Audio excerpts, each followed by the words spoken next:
en esta mesa redonda denominada La educación pública y privada en México, sus retos para enfrentar la actual sociedad del conocimiento, encabezada por el doctor José Ángel Pescador Osuna y el doctor Manuel Gil Antón. En este momento me permito compartir con ustedes la semblanza curricular del doctor Manuel Gil Antón. El doctor Manuel Gil Antón es un distinguido académico, sociólogo y filósofo con un doctorado en ciencia con especialidad en metodología y teoría de la ciencia por el Centro de Investigaciones y Estudios Avanzados en 1995. Es maestro en Ciencias Sociales con especialidad en Sociología en la Facultad Latinoamericana de Ciencias Sociales, sede México, en 1986.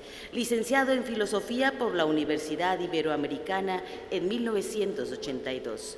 Entre los años 1981 y 2010, Manuel Gil Antón fue profesor e investigador en la Universidad Autónoma Metropolitana, tanto en la unidad Azcapotzalco como Iztapalapa. A partir del 2010, ingresó al Centro de Estudios Sociológicos del Colegio de México. Participa como comentarista y analista televisivo y articulista en El Universal y en Educación Futura. Entre sus líneas de investigación se encuentran Sociología de la Educación, Actores, Procesos y Estructuras en la Educación Superior, Epistemología de las Ciencias Sociales, Metodología de la Investigación Social. Asesorado tesis de doctorado, ha participado en varios proyectos de investigación de gran impacto social y ha publicado cientos de artículos de prensa, artículos académicos, capítulos de libros y libros acerca de temas educativos. Me permito compartir con ustedes la semblanza curricular del doctor José Ángel Pescador Osuna. Es un referente en materia educativa. Efectuó sus estudios de formación docente en la Escuela Normal de Mazatlán y obtuvo el título de profesor en educación primaria. Posteriormente cursó la licenciatura en Economía en el ITAM, donde obtuvo el título con mención honorífica en septiembre de 1970. Además, obtuvo los grados académicos de maestro en educación y maestro en economía en la Universidad de Stanford, California, Estados Unidos, ante la cual es doctor en economía de la educación. Entre sus variadas actividades se encuentran secretario de Difusión y Relaciones Públicas del Sindicato Independiente de la UAM en 1975, diputado federal por el Distrito Federal, legislatura 1985-1988, presidente municipal de su tierra natal, Mazatlán, en el periodo de 1987 a 1989, asesor del secretario de Energía, Minas e Industrias Paraestatal de 1983 a 1985, asesor de la Dirección Técnica de la Comisión Nacional de Reparto de Utilidades a los Trabajadores de las Empresas en 1984, cónsul general de México en Los Ángeles, California, Estados Unidos. En la Secretaría de Educación ha ocupado diferentes puestos, entre ellos subdirector de presupuesto en la Subsecretaría de Educación Superior en el año de 1977, director del Instituto Nacional de Investigación Educativa en 1978, jefe de investigación en la Universidad Pedagógica Nacional de 1978 a 1979, director general adjunto de Educación para Adultos de 1979 a 1980, presidente del Consejo Nacional Técnico de la Educación de 1980 a 1983, rector de la UPN 1989, subsecretario de Servicios Educativos para el Distrito Federal de 1992 a 1993, secretario de Educación Pública a nivel federal en el año de 1994.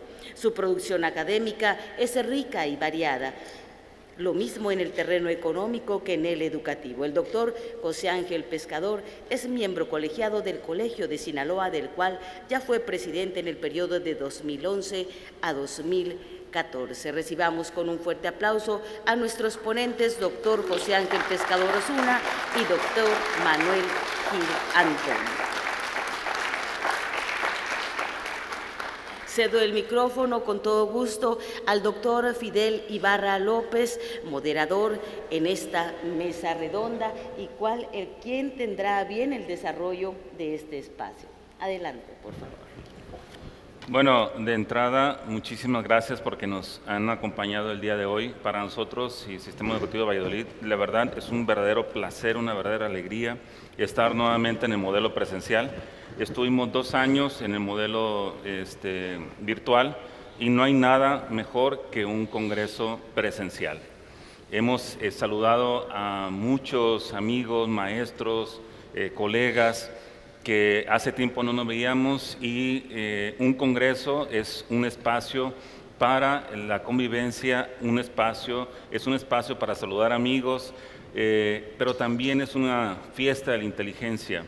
Y nos da muchísimo gusto estar nuevamente en el modelo presencial y en esta ocasión estamos por desarrollar una mesa redonda.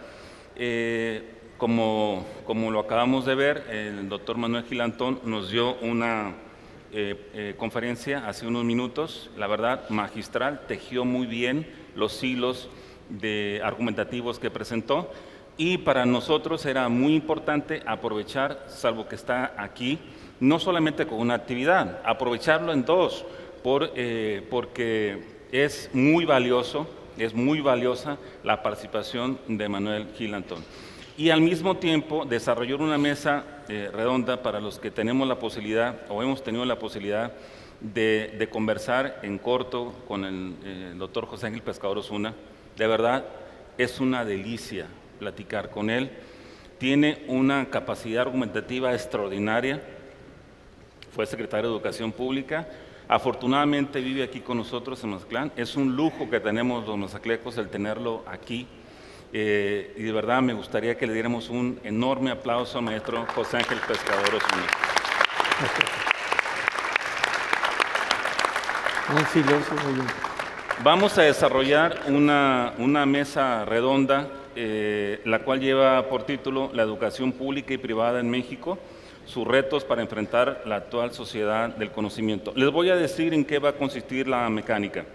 Vamos a desarrollar la discusión en 3 niveles. En la primera, vamos a debatir lo referente al debate entre la educación pública y privada en México. En el segundo, la transformación docente en México. Vamos a abordar el aspecto de la formación de los docentes. Y en la tercera vamos a abordar el punto central que nos lleva a esta mesa, que es qué tipo de educación básica se necesita para enfrentar la sociedad del conocimiento del siglo XXI. Para cada uno de los 3 apartados, cada ponente o cada panelista tendrá un tiempo de hasta 8 minutos para exponer su línea argumentativa. Posteriormente, cada uno tendrá una disposición de hasta 5 minutos para hacer una réplica, donde amplíe su línea expositiva que expuso al inicio o en su defecto haga alguna observación a alguno de los comentarios vertidos por el otro panelista. Vamos a tener en ese orden la mesa redonda y al final vamos a tener una sesión de preguntas y respuestas abiertas al público. De verdad, vamos a aprovechar este momento, vamos a disfrutarlo porque tenemos aquí a 2 grandes panelistas. Entonces, dicho esto, iniciamos. Vamos a iniciar con el primer tema, que es el debate entre la educación pública y privada en México. Me gustaría iniciar este debate con el doctor Manuel Gilantón. Adelante, Manuel. Te toca. Ya te obligaron. Muchísimas gracias. Es un gusto enorme estar con Fidel, coordinándonos, y con José Ángel, que permítame llamarle así, realmente es el doctor Pescador Osuna, y su trayectoria es, para los que sabemos de educación, muy importante, pero sobre todo yo creo que es una persona que ha dedicado su tiempo a la reflexión sobre la educación y también a la reflexión sobre el país, ¿no? Entonces, es un gusto, José Ángel, estar aquí. Gracias. Y Fidel, muchas gracias. Cuando nos pusimos de acuerdo en un Zoom muy divertido, en que recordamos viejos tiempos, sobre todo de jugar dominó, que estuvo muy bien, ¿no?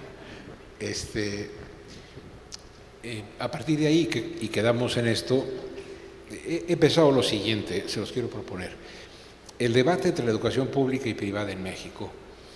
Yo creo que hay varias formas de no entender las cosas. Una primera es que se haya en cierto sector social considerado que la educación privada en México, por el hecho de ser educación privada, es mejor que la educación pública. Y digo que está mal planteado el problema porque el carácter del financiamiento con el cual se emprende la acción educativa, ya sea capital, dinero público o capital privado, toca a un aspecto en el cual son inescapables para ambos regímenes la situación, y es que ya sea la educación pública de financiamiento fiscal o la educación pública con financiamiento particular, estamos hablando de un bien público, o sea, y de un derecho. Entonces, el hecho de la fuente de financiamiento como definidor de mejor, peor, válida, inválida, etcétera, me parece que si se toma con esa simplificación es estéril, ¿no? Me parece más bien que podríamos en algún momento ahondar en el debate entre la educación pública y la privada en México, asociando la discusión en términos de si hay un diferencial en el proyecto educativo. En el nivel básico es constitucionalmente obligatorio que preescolar, primaria, secundaria tengan un plan de estudios que deben cumplir ambos tipos de sectores, digamos, ¿no? Si nos quedamos en ese nivel, yo quisiera proponer a conversación con José Ángel, con Fidel y con ustedes, que yo distinguiría a partir del ejemplo que les voy a dar, que el asunto no está en el financiamiento, como digo, sino en el proyecto y en el sentido que a la educación se le dé. Aprovechando que José Ángel estuvo en Stanford, cuando uno sale del Colegio de México, cuando salgo de la chamba, subo por la pedagógica de la que fuiste rector para dar vuelta. Durante muchos años en la esquina decía, ven a estudiar con nosotros, Universidad de Stanford, Campus Temisco. Hay una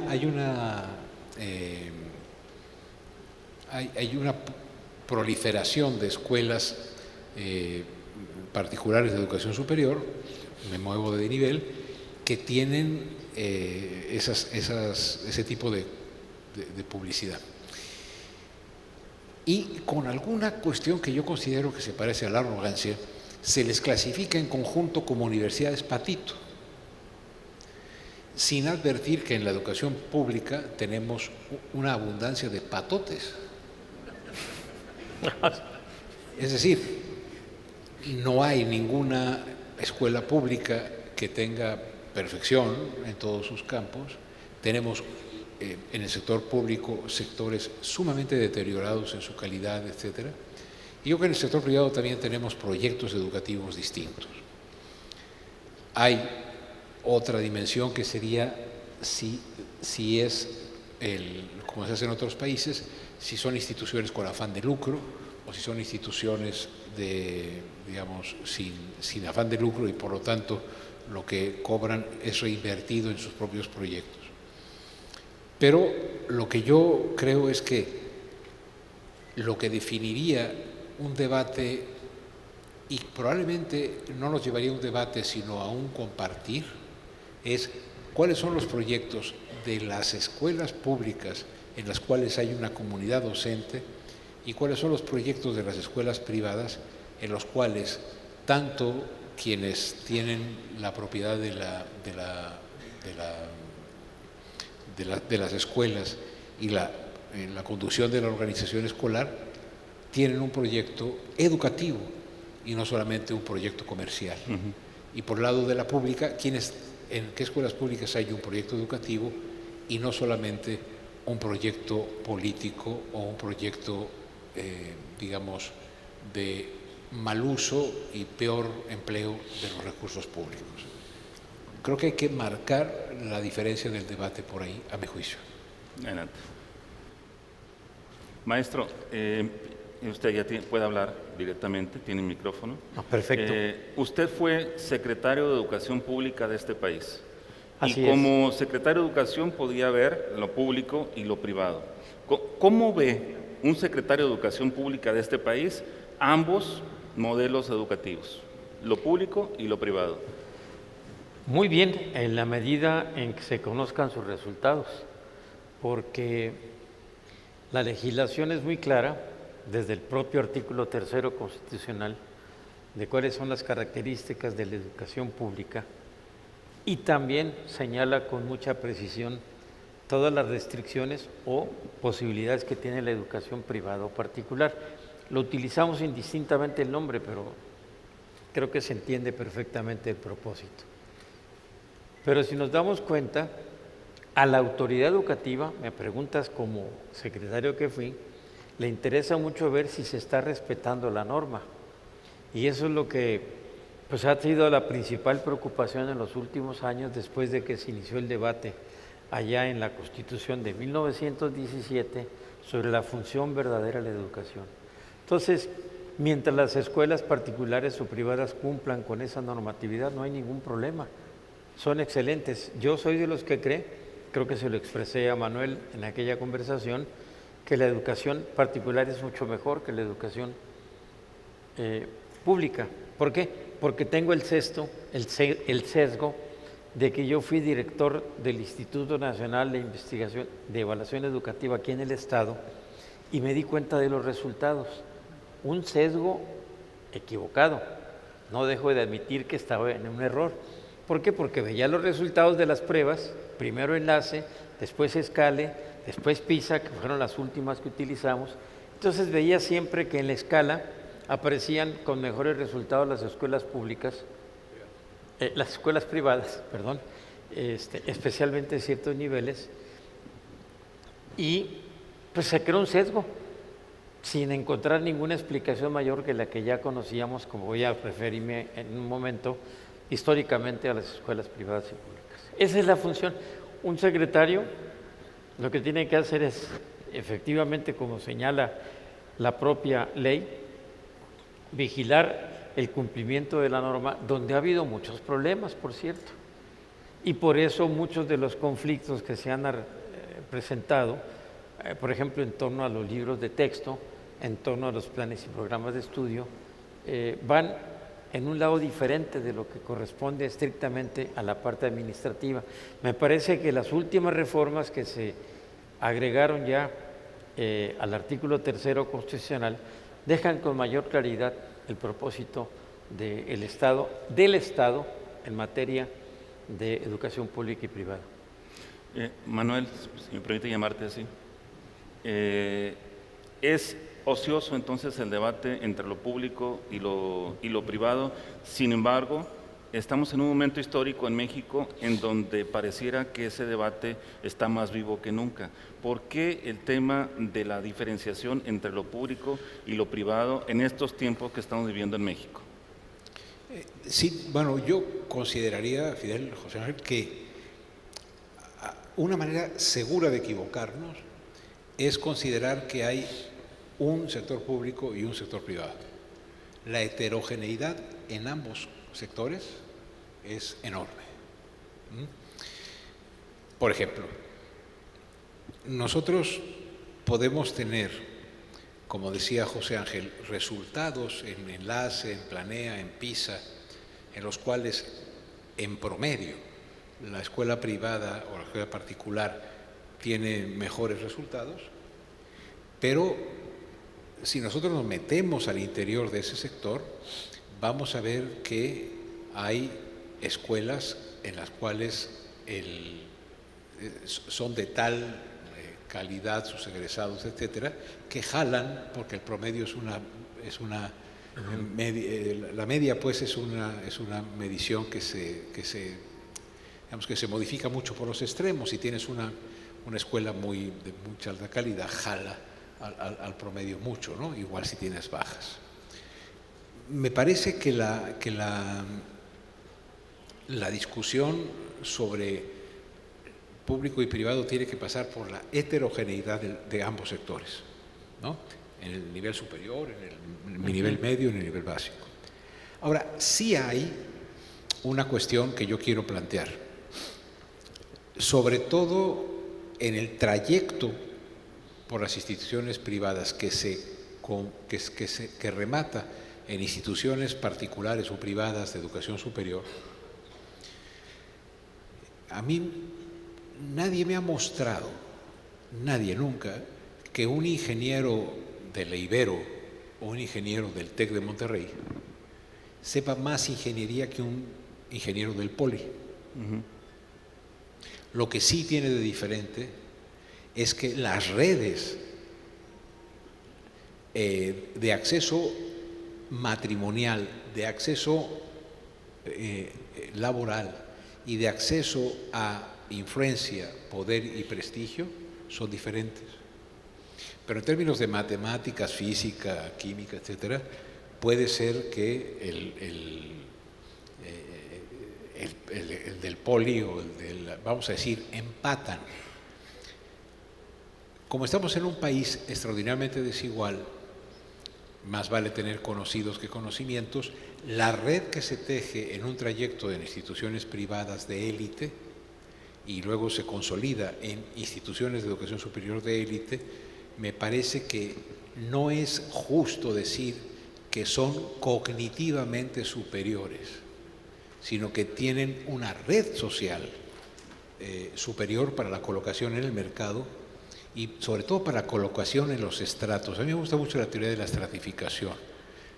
Un estrato se diferencia de otro porque tiene un quantum de acceso al poder, al prestigio y a los recursos diferente de otro. Entonces me parece a mí que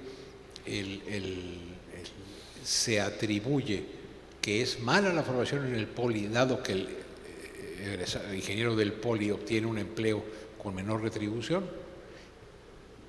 digamos, diciendo que es causa de que estudió en el Poli.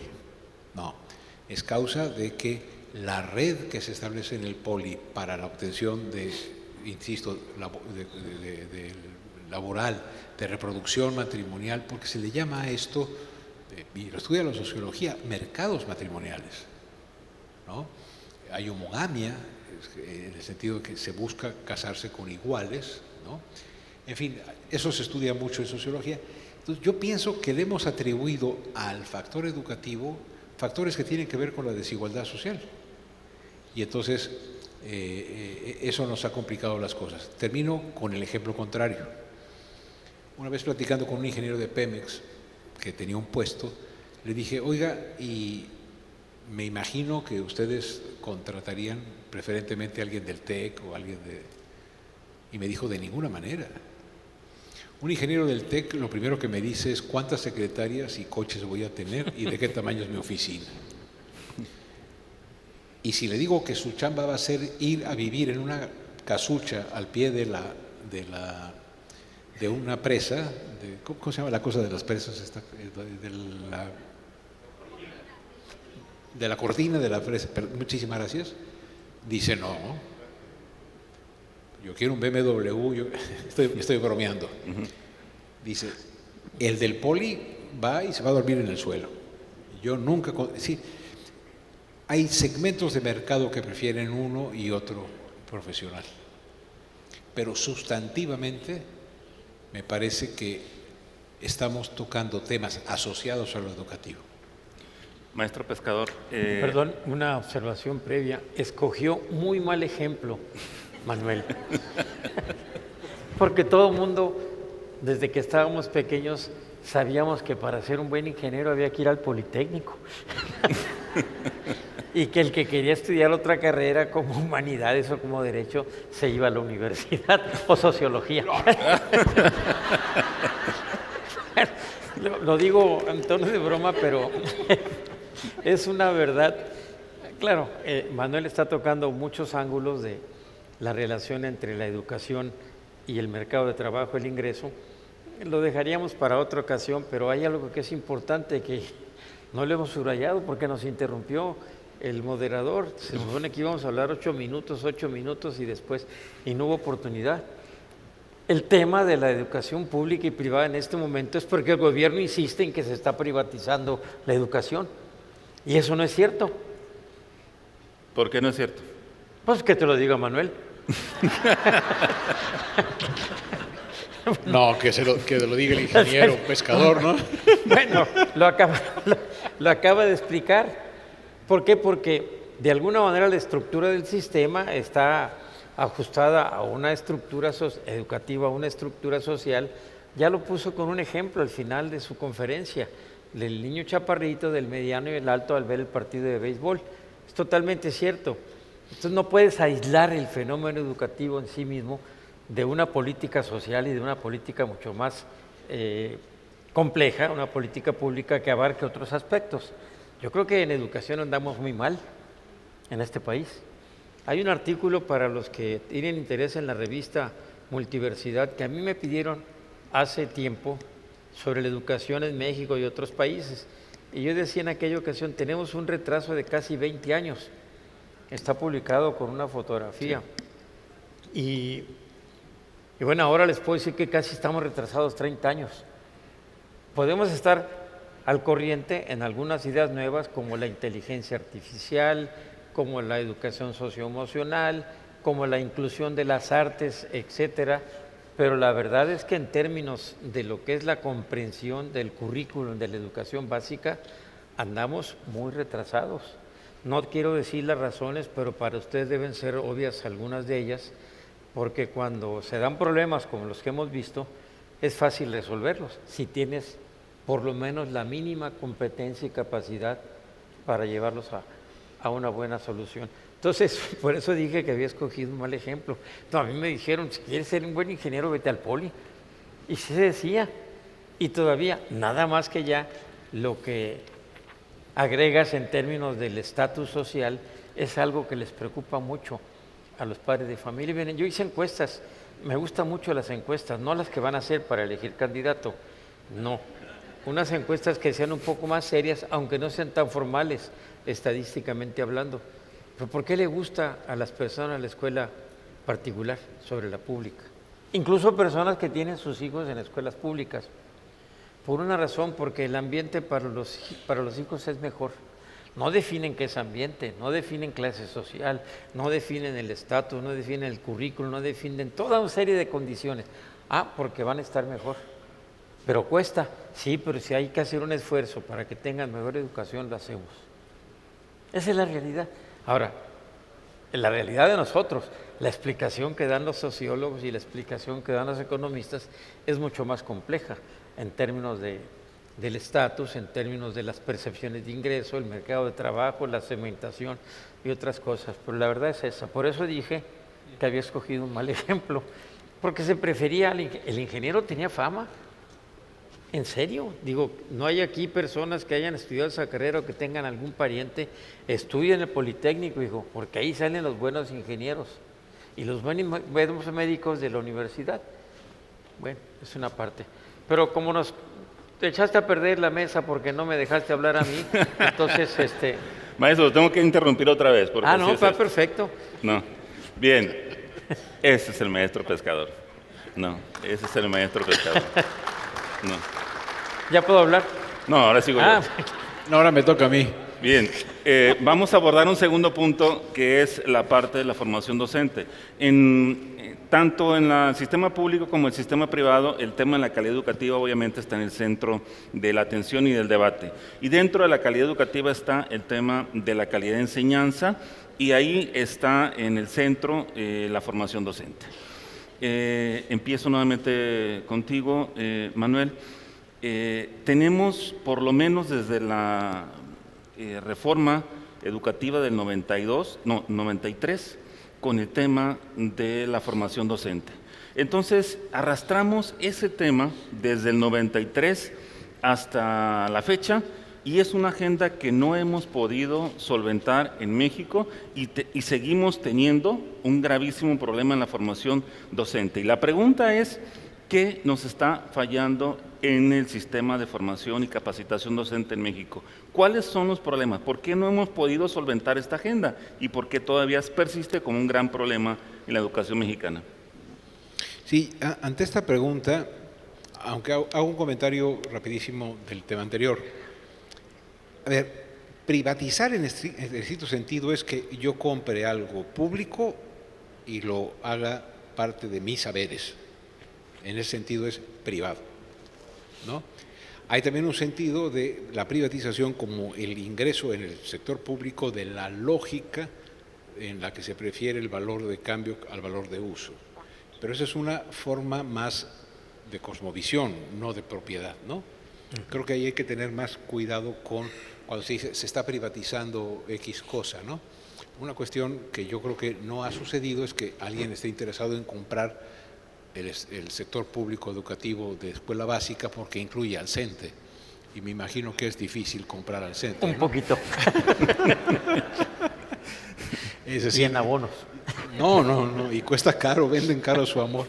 Pero ahora, sobre la cuestión de yo aquí me la quiero jugar, porque sería fácil dar, creo, una respuesta como de lugar común. Tengo la conjetura siguiente. Yo creo que la formación docente en México, tanto en el sector de escuela básica, media, también en el de superior sin duda, tiene problemas, y creo que José Ángel, que estuvo en la pedagógica y luego en la secretaría, nos puede decir, porque creo que socialmente se ha construido a la docencia como una actividad trivial que puede hacer cualquiera y que no tiene ninguna densidad intelectual. Fíjense, en la universidad llamamos carga docente a lo que hacemos como profesores y hacemos investigación. Yo nunca he escuchado a ninguna colega o colega varón que diga, yo tengo mucha carga de investigación. Al contrario, lo que se dice es qué carga tan grande de docencia tengo. La carga es una losa como el pípila, disque quemando la lóndiga, ¿no? Bueno, desde mi punto de vista, si no reivindicamos la densidad intelectual, el reto complicadísimo que es generar ambientes de aprendizaje, porque nadie enseña nada, solo aprende el que aprende, dice Piaget. Si no recuperamos nosotros socialmente el valor de la actividad docente como un valor, como una actividad intelectual del máximo nivel de exigencia, y la consideramos que cualquiera la puede hacer, y sobre todo consideramos que el que fracasa en lo profesional enseña, o bien que el que no tiene medios para entrar a la universidad, entonces tiene que ir a la normal. O sea, mientras deterioremos así al magisterio y a la acción docente, creo que vamos a tener un problema de formación docente, tanto inicial como continua. Me atrevería a proponer eso. Maestro, ¿qué es lo que nos falta? Perdón, adelante. ¿Otra interrupción? No, adelante. Yo quiero comentar algo sobre lo que dice Manuel, es muy importante, porque históricamente la profesión docente se ha visto como una profesión de segunda. Ajá. Los padres de familia, vuelvo al ejemplo, le decían a los hijos, ¿sabes qué? No vayas a estudiar antes la preparatoria, ahora ya se hace con preparatoria, porque quiero que entres a la normal para que trabajes rápido, porque era la forma de conseguir un trabajo y ayudarse en la familia con el ingreso. Y no importaba cuál tipo de formación, la normal te garantizaba, porque además era por el número de horas que estabas sentado en las escuelas, una chamba segura, un trabajo. Bueno, es una profesión que no tiene buen salario, que no tiene un prestigio profesional, que tiene una serie de condiciones difíciles, obviamente que está devaluada.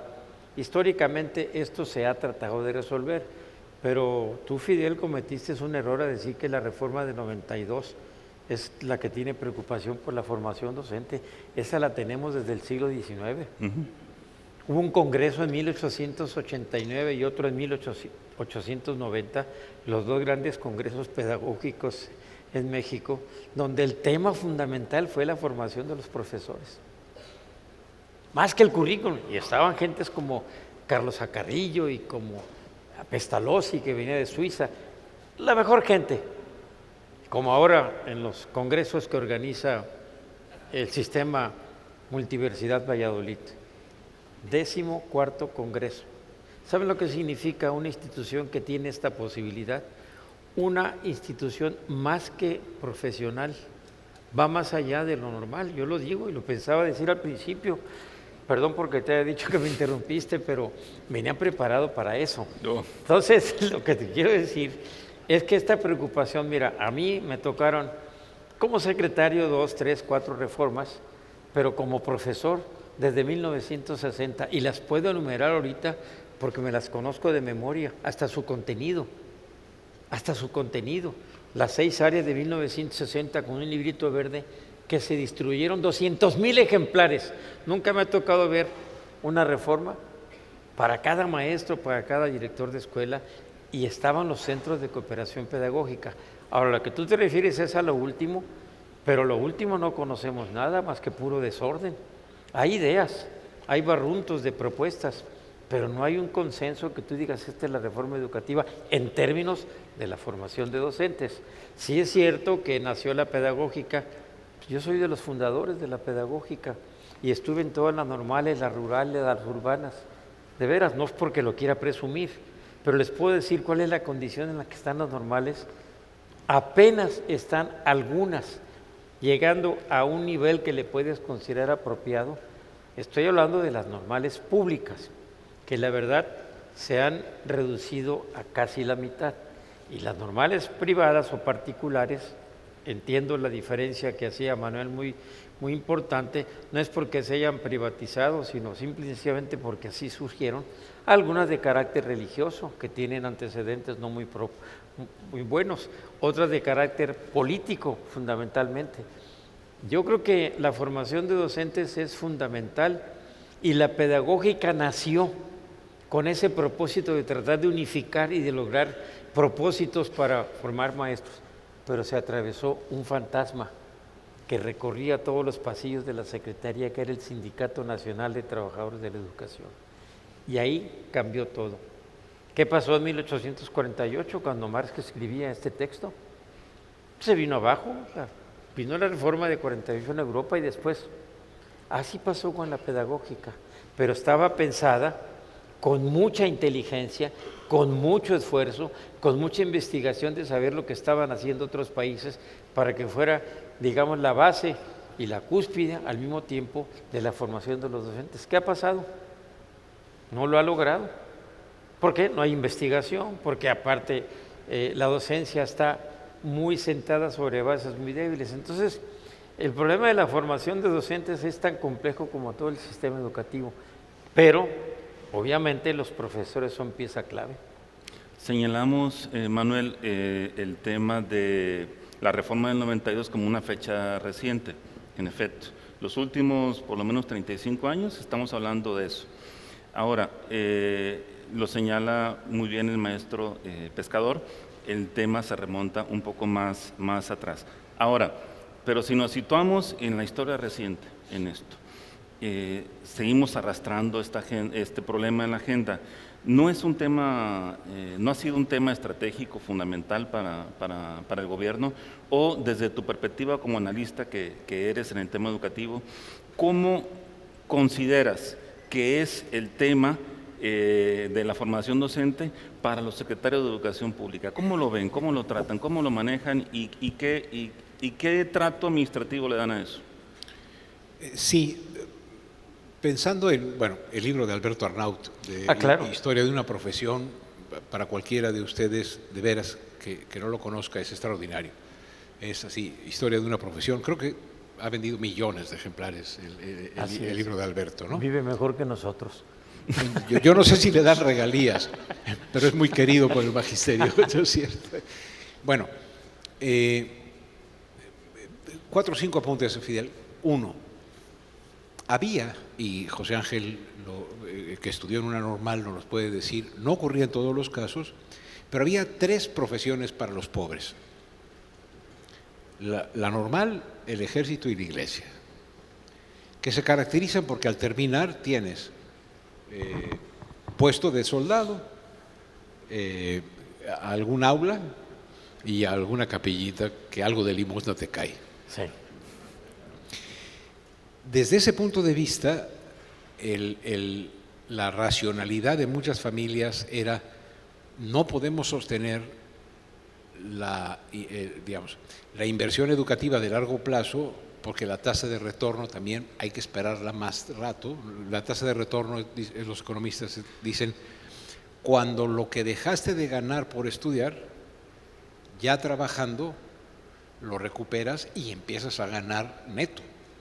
Así es. Es decir, bueno, estoy haciéndole el Padre Nuestro al señor cura, pero eso de la tasa de retorno, pues no todas las familias pueden aguantar. Entonces, ese es un apunte. La profesión para los pobres, ¿no? Es decir, pues aunque sea que seas maestro, ese tema es un tema que no tenemos que olvidar. Sin embargo, y he tenido no tanto como José Ángel, que es un experto, pero sí he podido ir a muchas normales. Cuando tú vas a la normal de Jalapa y ves la construcción, dices, a un estado, a un cierto estado mexicano, esta institución le fue importante. Si vas a la Escuela Nacional de Maestros y ves el auditorio al aire libre que diseñó Pani, con un mural de Orozco, dices, hubo un Estado mexicano que invirtió ¿en qué? Bueno, en ese magisterio que detuvo a la guerra cristera. Hay que leer a José Revueltas en Dios en la Tierra y ver cómo a los profesores les cortaban las orejas en las zonas cristeras porque le daban agua a los federales. Hubo un momento en que ser profesor no era solamente obtener un empleo, era obtener un estatus muy alto en las comunidades. Tuvimos una tradición pedagógica de gran calidad, no solamente porque tuvimos a Repsamen, ¿no?, que se le da un crédito, pero Santos Valdés. O sea, tenemos pedagogos en México de un altísimo nivel. ¿Qué ha pasado? Que el último congreso pedagógico fue a principios del siglo pasado, ¿no? Así es. Entonces, hemos abandonado eso. Cuando uno ve, por ejemplo, a las normales rurales, te das cuenta que Calles y Cárdenas lo que hacían era que la expropiación de ciertas haciendas se la daban a las normales rurales. Ir a Tiripetío es ver el casco de la hacienda Precioso, se está cayendo. Pero se expropiaban esos bienes para decir, a este Estado le interesa la educación. Yo creo que ya no estamos en ese momento. Yo creo que la transición hacia una profesión moderna no ocurrió como debiese por, entre otras cosas, lo que dice José Ángel. Cuando surge la idea de la pedagógica iba a ser la universidad, digamos, de la cúspide del normalismo, vamos a entenderlo así, la cúspide del sistema de la formación de profesores y profesoras en el país, con altísimo nivel educativo, etcétera. Así como en Francia, salir de la normal superior, pues de ahí salió Durkheim, de ahí salió Comte, de ahí salieron los señores que tienen nombre de calle. Y ya cuando tiene alguien nombre de calle es importante, ¿no? Así es. José Ángel tiene una avenida aquí en Mazatlán. José Ángel Ceniceros. A ver, nada más vi José Ángel y dije, chale, ya me ganó mi compañero. Entonces, yo lo que pienso es, la lógica estatal es que la escuela es el sitio en el cual tú detienes las demandas con la expectativa de que después de lograr el certificado vas a tener mejor vida. No te importa la formación de profesores, lo que te importa es la conservación de la expectativa. Y pon a alguien que haga las veces de profe, como hicieron en la universidad ante la expansión. Yo creo que el tema es crucial, creo que es un tema centenario, ¿no? Y vuelvo a mi hipótesis de principio. O recuperamos como sociedad el respeto a la densidad intelectual de la docencia, o no vamos a arreglar ni la formación básica en las normales, ni la formación continua, porque hay que decirlo con toda seriedad. El control que tiene el sindicato sobre la mayoría de las normales hace que quienes forman a los nuevos profesores no sean los mejores profesores que tenemos. Maestro Pescado, permítame hacerle esta pregunta. Otra observación.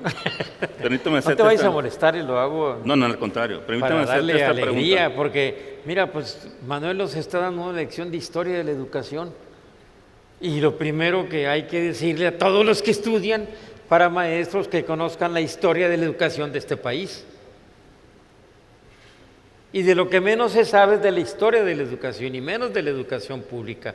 Hay libros excelentes, todos, algunos de ellos compañeros de Manuel en el colegio que han publicado muchas cosas, otros de otro tipo de instituciones, pero lo cierto es que las normales se fueron deteriorando. Eso que dijiste de la Nacional de Maestros lo viví. Me dio mucha tristeza porque fui a enfrentarme con todos los estudiantes de los últimos grados cuando se estaba aprobando la reforma de 82, por eso te digo que ha habido varias. No se llevó adelante porque se dijo, no, ya estamos terminando el sexenio, vamos a dejarlo para la próxima vez. Era el secretario Fernando Solana y Eliseo Mendoza Berreto, subsecretario de Educación Superior, que comprendía las normales. Se dejó ahí, pero se discutió. Ese edificio, dijo dos nombres, Orozco y Pani, uno de los grandes arquitectos de este país y un gran pintor, y deteriorándose. Después estuvimos en la Normal Superior, donde vimos los anaqueles donde estaban todas las obras más importantes de esos profesores que habían ido incluso algunos a París y que se inmiscuyeron con la Universidad Nacional en la Facultad de Filosofía y Letras, que intercambiaban su domicilio académico de la Normal Superior a la a la Facultad de Filosofía en la UNAM. Y ahí tienes nombres como José Villalpando, como Francisco Larroyo, en ambas instituciones. Pero se nos olvidó. Ahora hay que aclarar algo que es muy importante porque los dos lo hemos dicho con suma facilidad. Las normales particulares han evolucionado muy favorablemente en ese sentido. Las normales públicas no. En alguna ocasión yo escribí un artículo, bueno, me entrevistaron para la revista Proceso, que no la quiere el presidente, por cierto, de la República. Pues como no quiere nada el presidente, ¿verdad? Y menos en materia educativa. Algunas cosas sí. Por ejemplo, el nuevo plan de estudios y estas cosas. ¿Qué se va a alcanzar a hacer en un año? En menos de un año. La encuesta con dificultades para ver quién va a ser candidato. Un año de elecciones el año próximo. ¿Qué seriedad va a tener ese propósito y ese programa de reforma? Eso es a lo que nos referimos, porque la matrícula, hay otro artículo, la matrícula en educación pública de normales se fue disminuyendo, la matrícula en educación particular normal se mantuvo más o menos, porque ya es parte de la educación superior, y ahí en la educación superior va hacia arriba. Tú me lo comentabas por teléfono, igual que en las preparatorias. Pero tenemos que ser muy claros en que hay áreas básicas del currículum, tanto de la educación básica como la educación para formar profesores, que deben ser áreas definitivas. Y yo creo que así como es las matemáticas y el español, debe ser también la historia de la educación en el caso de la formación docente. Porque miren, él mencionó a Rebsamen, yo no lo mencioné, pero son casi condiscípulos Rebsamen y Pestalozzi. ¿Y qué hicieron? Vinieron aquí a este país a platicar con los profesores, a reunirse en el Congreso y a formar normales. La normal, por eso lo decía, la normal modelo de Orizaba, la normal de Jalapa. Entonces, tuvimos épocas buenas. ¿Qué pasó? Pues como muchas cosas en este país, sin echarle la culpa a nadie. No se trata de encontrar factores que no sean los que sean realmente explicativos, sino que se dio. Ahora, tenemos oportunidad de modificar eso, sí. Permítame hacerle ahí una pregunta. porque al final de la... ¿Para él o para mí? Para usted. Al final de la exposición anterior, usted hablaba de la parte final de este gobierno, que había unos matices, pero unas ideas y todo, pero no había claro. Sí. Déjame comentarle, maestro, una pregunta referente a la política de formación docente. Tuvimos una reforma educativa en el 2019, ahora con un modelo educativo, una reforma curricular el año pasado. Como analista, que es, maestro, le digo porque yo lo he leído, sé la profundidad con la cual analiza el tema de la educación, ¿cómo valora, ¿no?, la política de formación docente que ha llevado a cabo este gobierno desde la reforma educativa del 2019? Medianamente bien, porque se han preocupado porque se les dé por lo menos una de las condiciones que deben tener normales para trabajar bien, las públicas, me dijiste, ¿no? Sí, algo de recursos, algo de orientación curricular, sustitución de profesores. Por primera vez que yo conozca en los últimos años, ha habido algo que hace muchísimos años propusimos varias personas, de que se debería seleccionar mejor a los profesores de las normales. Y nos llamaron fascistas. Así estaba entonces, 1978, 79. Hay que escoger a lo mejor. Lo mismo que decimos del gobierno ahora. ¿Cómo es posible que tengamos gente tan incompetente? Verdaderamente incompetente, manejando los destinos del país en materia educativa, por favor.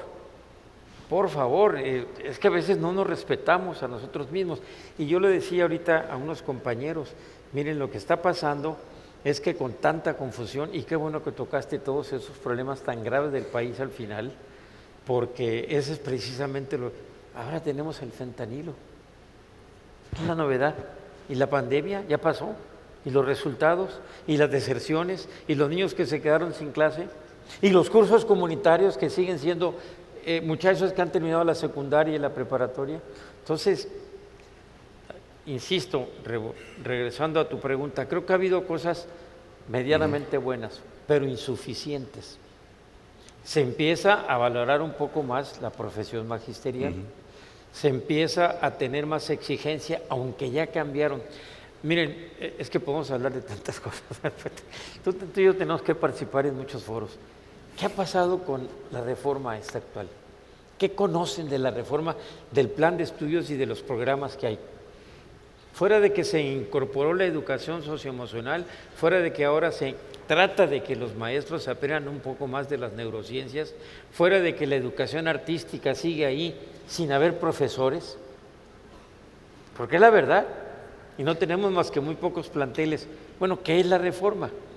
Me dijiste el modelo educativo, ¿cuál? ¿El de 93 o el modelo de 2012 o el de 2016 o el de cada 3 o 4 años hay un modelo educativo? Correcto. ¿O no?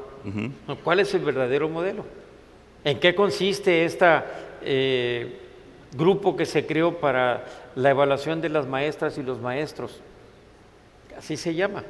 O el CONAEDU, la Comisión para la Reforma de la Educación. Si teníamos un Instituto Nacional para la Evaluación de Educación, que ganábamos muy bien, dicen los que estábamos ahí, pues a lo mejor sí era cierto, pero no había personal dentro del Instituto del INE que no hubiera sido seleccionado por concurso de oposición, por examen que tenía frente a los pares para poder ocupar, sobre todo hablo de los que tenían trabajos académicos. Se desapareció. ¿Qué es eso? ¿Qué ejemplo es eso? Hay una carta firmada por más de 500 investigadores del país del COMIE. Creo que tu nombre viene entre los primeros. No digo por criticarlo, porque Manuel ha sido siempre una persona que yo considero de los más valiosos críticos que hay de lo que se hace en educación, sin caer en el extremo de culpar fácil. Y le da un espacio en sus publicaciones a gente muy valiosa como los maestros, como el buzón del maestro, como la correspondencia, etcétera. Lo sigo con mucho detenimiento porque ahí aprendo. Pero, ¿qué ha pasado? ¿En dónde estamos en educación, pues, ahorita? Bien. Miren, les voy a contar algo que está mal que lo cuente porque lo estoy viviendo. ¿Cómo creen que una persona que está administrando un sistema tan importante como la educación inicial en este estado permita faltas de los maestros, falta de respeto, ausencias ilimitadas, protección para los familiares, Una persona que tiene enfermo, un papá va y le dice a la directora, a la supervisora, maestra, tengo mi papá enfermo, ¿me permite? 2 semanas no falta. Yo siempre pongo el ejemplo de Cuba, no está por aquí mi amigo Bernardo. Pero le digo, yo cuando estuve en Cuba me daba cuenta, un maestro nunca falta más de 2 veces o 3 veces al año. Porque entonces hay una intervención muy fuerte. Bueno, solamente así se puede hacer. No, hay formas, pero no se hacen. Nada más les digo, ¿ustedes creen que es posible eso? ¿Ustedes creen que es posible que el sindicato esté negociando todavía plazas y que haya conflictos por los salarios? No es posible. Nosotros mismos hemos degradado el sistema y los que nos quedamos callados es porque tenemos alguna razón para quedarnos callados.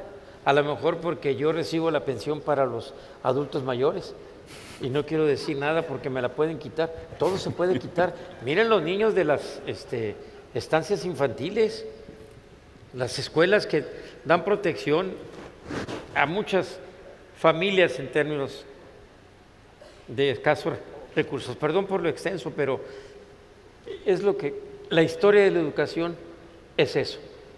Allá, en aquel congreso, en la Ciudad de México, ahora, como dice Manuel, viendo la Escuela Normal de Jalapa, que es un ejemplo, es una buena institución. Y la Nacional de Maestros era una de las más prestigiadas. Y la Normal Superior, ahí se preparaban los buenos profesores. ¿Qué pasó? Llegó un momento en que el título de la Normal Superior daba 450 puntos en el escalafón para llegar a ser director. Y así se incorporaron cerca de 4,000 directores. Entonces, ¿qué valor le dimos? En la formación docente tiene mucho que ver todas las cuestiones que explican lo que está detrás de nuestro desarrollo tan desigual, pero también muchas de las razones que nosotros hemos permitido. No era cierto que, bueno, ya no quiero decir ejemplos como los que puso la maestra Elvester aquí en Mazatlán, llegó la maestra Elvester, con la que yo tengo una muy buena amistad y fue una buena comprensión, yo como secretario y ella como titular del CENTE, llegó a decir, tiempo ya de que desaparezcan las normales. ¿No lo creen, verdad? Ahí está escrito. Y vamos a empezar a sustituirlas por las universidades tecnológicas.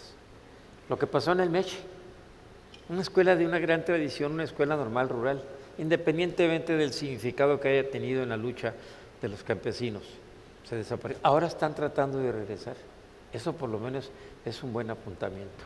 Bien, pasamos al tercer tema. Manuel, en la parte final de tu conferencia señalabas que en cualquier sistema educativo la base fundamental residía en la educación básica. Ahí se fundamenta y se solidifica, se potencializa un sistema educativo desde abajo. Partiendo de ahí, Manuel, te hago esta pregunta. Para potencializar a nuestra sociedad mexicana, sobre todo en un momento histórico que vivimos una sociedad altamente tecnologizada, una sociedad del conocimiento, te preguntaría, ¿qué tipo de educación básica necesitamos para enfrentar los retos del siglo XXI? Me parece que esto se podría plantear o responder de una manera muy compleja por parte de quienes saben mucho de esto, no soy yo, pero a veces pienso que le damos demasiadas vueltas a una cosa muy sencilla. Hay 6 años en la primaria, ojalá hubiese para todos 3 en el preescolar. No es posible organizarnos para que 9 años, toda niña y todo niño mexicano al terminar 6º año sea un lector y una lectora que lee y comprende lo que lee, que hace cálculos con arreglo a la buena lógica de la transitividad o de la adición, que se puede ubicar en el mundo social e histórico y que puede ubicar a ella y a él y a su país en el mundo social, en la historia, en la trayectoria social. No podríamos incrementar a esas.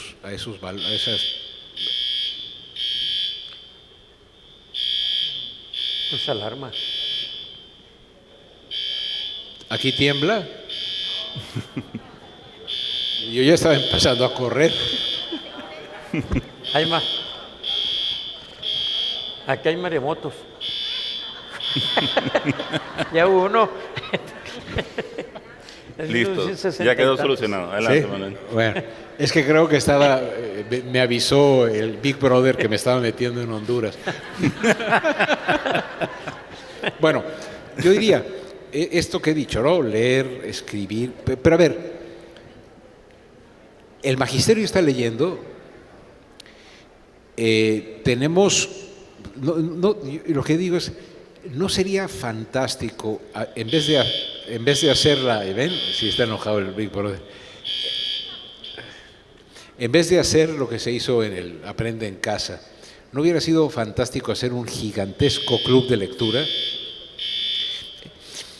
Si al leer, escribir, calcular, ubicarte en el mundo de manera, digamos, sensata y ubicarte en el ambiente como alguien del que eres parte, no como la biología que es ajena a nosotros, si le pones un desarrollo deportivo que aprenda, que te ayude a aprender a ganar y a perder y a ser solidario, una capacidad de bailar y una capacidad de el que quiera cantar o musicar, que no sé, es decir, ¿a poco en 9 años no podemos, si nos los proponemos, lograr eso?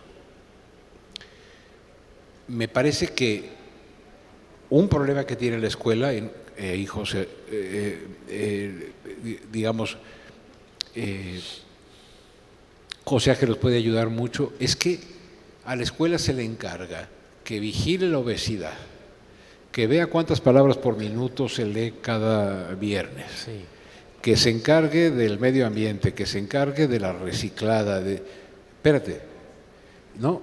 Parece ser que por deficiencias de otras instituciones sociales, la escuela se tiene que hacer cargo de todo, cuando creo que lo específico de la escuela sería algo de esto que he dicho, mucho mejor ordenado y sobre todo que sea el sitio más seguro al que se puede asistir después de la casa.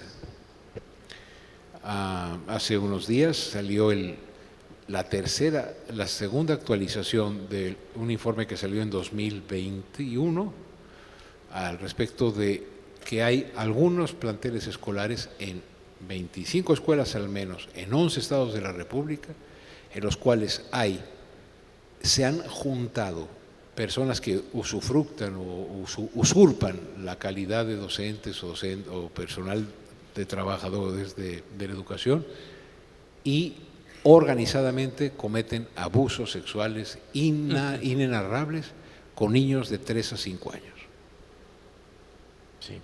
No puede ser que el Estado mexicano y que nosotros como sociedad seamos omisos a hacer algo frente a la brutalidad que significa que se estén videograbando a esos niños siendo violados y niñas en ritos satánicos, con zoofilia, en las escuelas públicas y privadas del país.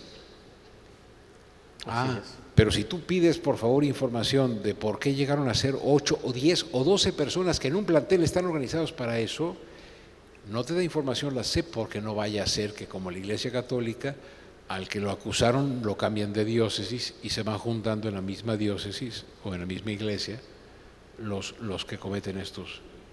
Pero peor, está vinculado con la pornografía infantil. Solo en la primera mitad de 2022 se generaron 20,000 páginas de pornografía infantil en el mundo. México es el principal exportador de pornografía infantil. Si nosotros no podemos asegurar, como en la Edad Media, que en la iglesia, si tú entrabas no te podía detener la autoridad civil, si no podemos garantizar que en las escuelas las niñas y los niños estén en el mejor y el más seguro de los lugares en donde el afecto no pase nunca por abuso, si no puede el Estado asegurar eso, estamos en problemas. Entonces mi respuesta es doble.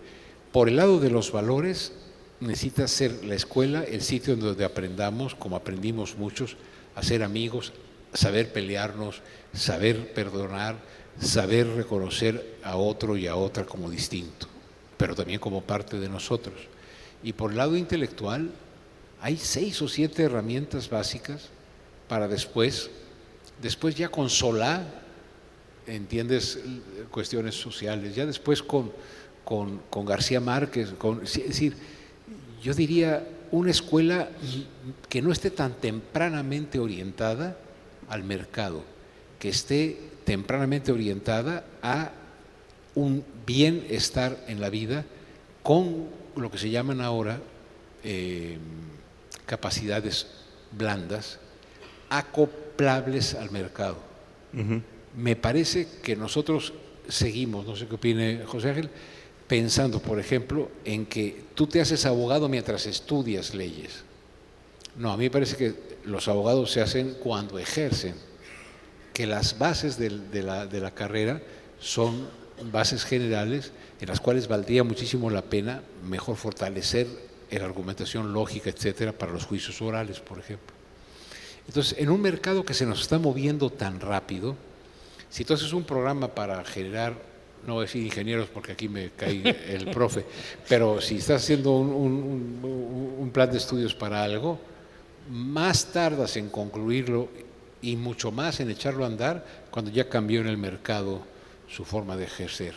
Entonces, tenemos que entender que creo hay ciertas habilidades en la lógica de vincularse al mercado, pero en la lógica de vincularse a la vida hay que tener lectores, escritores, bailadores, jugadores de fútbol o de cualquier otro deporte que bailen, que gocen. En Finlandia no hay tareas. Ahora, ¿qué se necesita? Una igualdad social que no tenemos, un nivel de equidad social que nos hace falta, ¿no? Maestro Pescador. Muy bien. ¿Hacia dónde va? Le hago esta pregunta. Yo quiero seguir comentando. ¿Puedo? Permítame, le hago esta pregunta. Y ahorita en la Ese segunda es un moderador. le abro la posibilidad de comentarios. En el modelo de una escuela mexicana, ¿no? Ya planteamos esta pregunta por este lado, quiero plantearlo en este lado. En el modelo de una escuela mexicana, el proyecto educativo del actual gobierno, desde su perspectiva, ¿hacia dónde están perfilando la educación básica en México? No tengo la menor idea, la verdad, porque si me hablas de los planes y programas de estudio, al menos como están en el texto, la primera versión, muy bien, nadie puede negar eso, si somos muy buenos para escribir, pero en la práctica, ¿ya vieron los libros de texto, los primeros que salieron? La cantidad de errores y la propuesta fundamental que están haciendo. Hay maestros de primaria aquí, ¿verdad? No sé, es que no se ve nada de aquí atrás. A mí no me gustan los auditorios así tan oscuros porque pierdo la sensibilidad. Pero cualquier maestro de primaria sabe que los libros que están saliendo ahora tienen una orientación muy distinta a lo que dice la nueva escuela mexicana, que por cierto nombre, creo que se los decía yo a ustedes, Sí. viene desde Colombia de 1990, para atender a las comunidades rurales que tenían el mayor atraso. Bueno, está bien que lo haya puesto Esteban Moctezuma antes de irse de embajador a Washington, la nueva escuela mexicana. La verdad que no la han podido interpretar correctamente, porque los planes y programas están, por un lado, diciendo una cosa, los libros por otra. Y ahí va lo más importante, eso lo puede explicar mucho mejor Manuel que su servidor. A los libros de texto se les quiere dar una orientación, como ya se intentó también en una época. Ustedes saben que en este país tuvimos una orientación socialista de la educación, en la época del general Cárdenas, cuando estaba Narciso Bassols y otras personas en la Secretaría de Educación Pública. ¿Y qué pasó después de la elección del general, también, bueno, pero más civil, Manuel Ávila Camacho? Cambió y vino a la Escuela de la Unidad Nacional. ¿Y qué pasó con todos aquellos materiales? Búsquenlos para que se den cuenta cómo querían enseñar las matemáticas. De veras, no estoy exagerando. Hay libros todavía para que vean cómo querían enseñar a leer, todo a través de las huelgas, todo a través de los movimientos de reivindicación, todo a través, no eran los movimientos feministas, ni del voto, ni la democracia como ahora, no, eran mucho más radicales. Pasó como una tempestad y después llegó todo el esfuerzo que inició precisamente a partir del siguiente presidente, creo que fue Ruiz Cortines, y luego López Mateos con el plan de 11 años, que cambió la dinámica. Pero bueno, es parte de la historia. Esos materiales ahí están. Ahora quieren hacer lo mismo. Y por eso platicaba yo con ustedes la vez pasada de que no es posible que de repente, porque nos guste mucho el materialismo histórico y la explicación que da sobre los fenómenos de la humanidad, lo querramos incluir en los libros de texto, cuando no tenemos esa preocupación, número uno. Número dos, ha habido grandes postulados e idearios sobre la educación, entre otros, por ejemplo, de Jaime Torres Bodet, magnífico, el mexicano que queremos construir hacia el futuro. Pero no importa eso, lo que importa es lo que está en el artículo 3 de la Constitución. Ahí está la verdadera esencia de lo que decía Manuel. Obviamente, las habilidades que necesitas para leer bien, porque eso lo escribe bastante bien Felipe Garrido, no se trata de leer nada más. Y PISA, la ventaja que tenía, la prueba que ya desapareció, porque las pruebas son tecnócratas, conservadoras, liberales, clasistas, racistas, y se dejó. Empezaba a examinar en profundidad lo que estaba detrás de la buena lectura. Hubo 2 o 3 materiales. ¿Qué pasó? A ver qué ha hecho CONAEDU. ¿Hay alguna indicación para...? Aquí lo hace en el Colegio de Sinaloa, al que yo pertenezco, mi presidente, que es Elmer Mendoza, un escritor forjado en mucha experiencia, con muchos escritores, que está empezando a promover seminarios entre los normales y entre los profesores para la buena lectura, pero también sirve con la buena matemática, como instrumentos básicos, no porque sean los únicos. Y luego, las otras áreas que son de formación para orientarte a lo que es la escuela secundaria, porque tenemos que pensarlo así, que es un ciclo que va desde la preescolar, primaria y secundaria, que no hemos terminado todavía, porque hay muchos estados que no tienen los 3 años de extraescolar porque no hubo recursos. Los dejamos aquí, entre otros, en Sinaloa. La universidad ya es distinto. Entonces, ¿qué formación requiere el mexicano? Aquí se dijo muy claramente, una formación científica en términos de lo que debe ser la posibilidad de entender el mundo en el que vives. No tienes que llevar un laboratorio a un niño para entender lo que es la combustión y lo que es el cambio climático, pero que sepa leer, y que creo que lo dijiste al final de tu conferencia, que sepa que leer es un deleite, pero también es duro. Cuesta saber leer, es cierto, cuesta saber leer. Al final van a ver el comentario que les voy a hacer yo sobre este tipo de preocupaciones de la lectura. Y la formación en valores. No tenemos que esculcarle mucho, ya conocemos cuáles son los valores tradicionales, incluyendo los que agregan o que se incorporan por algunas religiones. Hay mucha semejanza. Lo que se decía, por ejemplo, de la pornografía, pues es un verdadero crimen, y es algo que da lugar a otro crimen, que es la trata de personas, que lo dijo la misma investigadora. Entonces, la tolerancia, la justicia, el bienestar son valores que todo el mundo conoce, que todo el mundo identifica y que se pueden promover, pero necesitas un profesor que sea tolerante, que entienda, que sea responsable, que entienda que su responsabilidad es llegar temprano, cumplir con su revisión de tareas, hacer todo lo que tiene que hacer, y nos falta mucho. Yo le platicaba a Maru, que por cierto, muchas gracias Maru, porque tuvo toda la amabilidad de traerme y moverme para un lado y para otro. Somos muy tribales, lo vuelvo a repetir, es una concepción.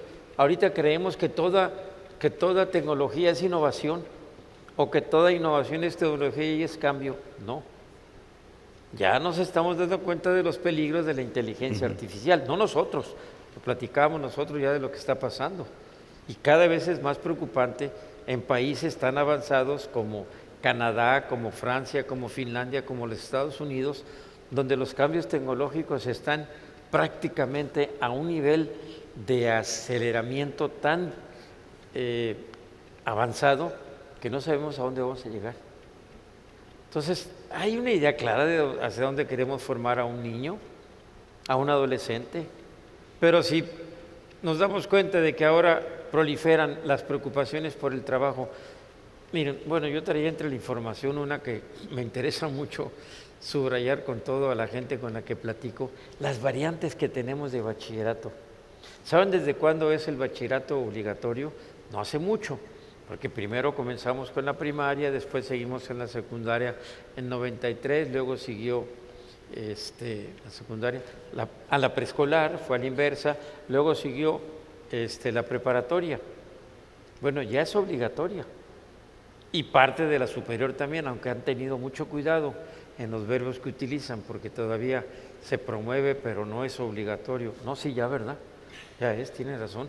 Entonces ya todo es obligatorio. Si ya sabemos lo que está ahí y si ya sabemos cuáles son los fines que se persiguen con la educación, hay que verlo. De veras, el artículo 3, no porque sea de ahora. Mucho le deben a los constituyentes originales del 17 y por las contribuciones que se han incorporado de otras regiones del mundo. Pero la verdad que ahí está, y esa preocupación por el medio ambiente y por el cambio, todo está, pero lo básico es lo básico. Por eso hubo tantas corrientes anteriormente. Back to basics, decían en varios países, lo básico. Porque querían concentrarse, bueno, en el caso de Estados Unidos, en inglés y en matemáticas, porque salieron tan bajos en los exámenes que ahí les sirvió, y fue bueno, pero metieron a los universitarios. Es increíble, ahorita casi el 18-20% de los profesores de educación básica, bueno, por lo menos en California, que es el que conozco bien, son universitarios que tienen que hacer un grado adicional de credencial. Nosotros tenemos aquí ahora el 18% de los maestros jóvenes, casi la misma proporción, 1 de cada 5, de los recién formados. Nos falta todavía alcanzar 4/5 partes para que tuviéramos una planta que entienda que esa es la verdadera preocupación de una formación integral. Formación integral, así lo dice el artículo 3 desde 1917. Vamos a pasar la discusión ahora al público. Vamos a abrir una ronda de preguntas y respuestas, no sin antes darles un caluroso aplauso a nuestros dos ponentes el día de hoy. Al moderador.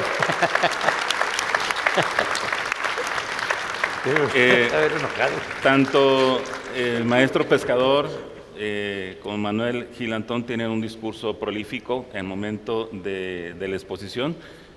Maestro Pescador, esa es su tónica de discurso, tiene un discurso en cascada y es muy prolífico. Es un gusto, un enorme placer escucharlo, porque de verdad en una pieza discursiva te puede plantear la historia educativa de este país, en una pieza discursiva.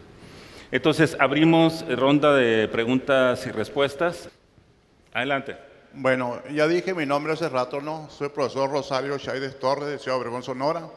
Yo estudié en una escuela normal superior, subsede de Hermosillo, y trabajé en una escuela, en un instituto de Desierto de Santana, donde forman maestros. Y ciertamente, mi respeto y admiración para lo que están dando este tema. Me parece muy importante este tipo de conferencias, este tipo de eventos del Congreso Internacional, muy importante. ¿Por qué? Porque el que de veras viene a vivirlo va a aprender y llevarlo a la práctica. Usted lo ha dicho, para que haya un avance educativo, son los valores lo que deben de regir.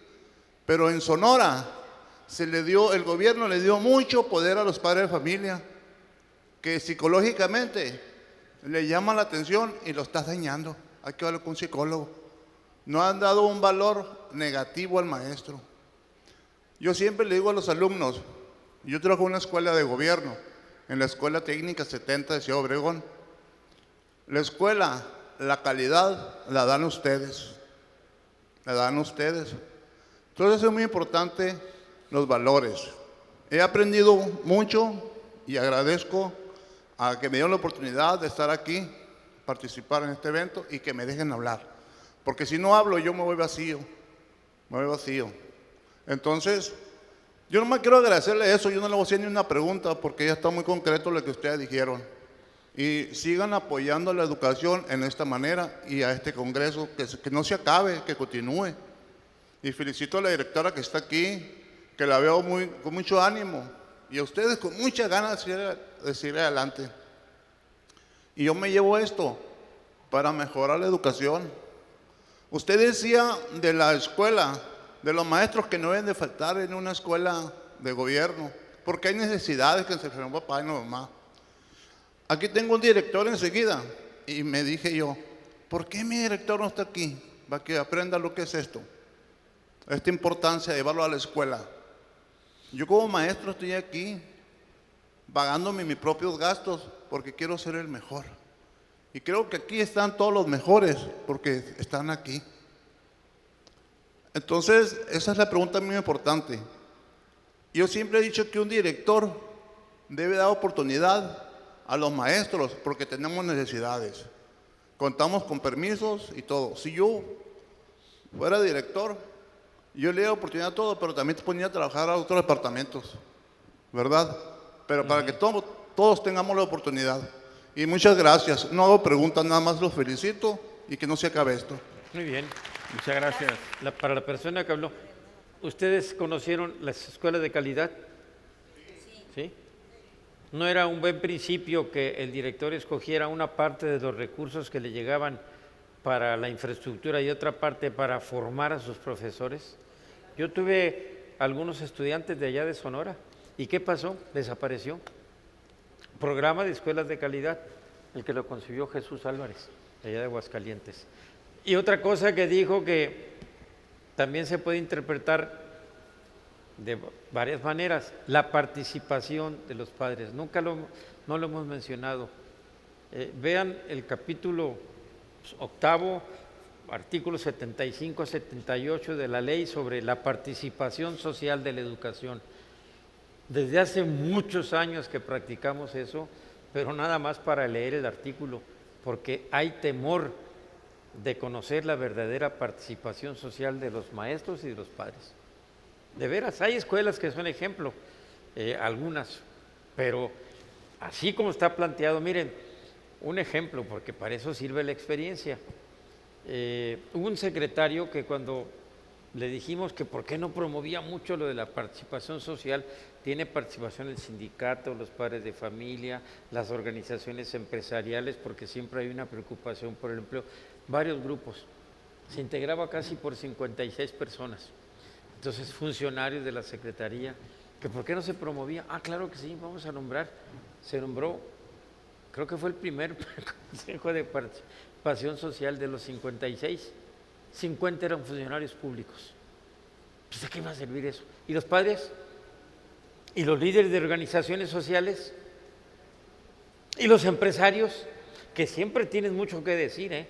No lo hemos tocado, pero alrededor de la escuela privada o particular y la pública hay mucho sobre la intervención de los organismos empresariales. Y aquí lo estamos viendo en este estado y en otros estados de la República.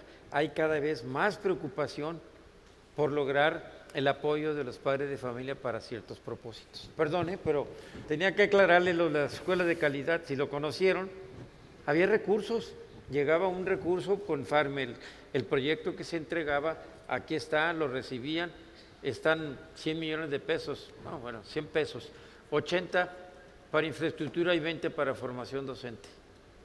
Y a veces, casi siempre se aprovechó bien. Eso permitió que muchos profesores lograran los grados académicos más o menos serios de maestría o de especialidad y doctorados en varias instituciones del país. Bien, vamos con una pregunta, adelante. Muy buenos días, mi nombre es Erika Yolanda Aparicio Hernández y vengo de la ciudad de Puebla, del Colegio Valladolid, Puebla, Unidad Puebla Centro. De verdad, estoy maravillada con todo este aprendizaje que me llevo y comulgo mucho con ustedes en esto, maestro. Todas las habilidades que debemos desarrollar en nuestros niños, la principal pues es esa, desarrollar las habilidades lectoras, cálculo mental, las artes son maravillosas en este proceso de aprendizaje de los niños. En el colegio tenemos solamente 2 niveles, preescolar y primaria.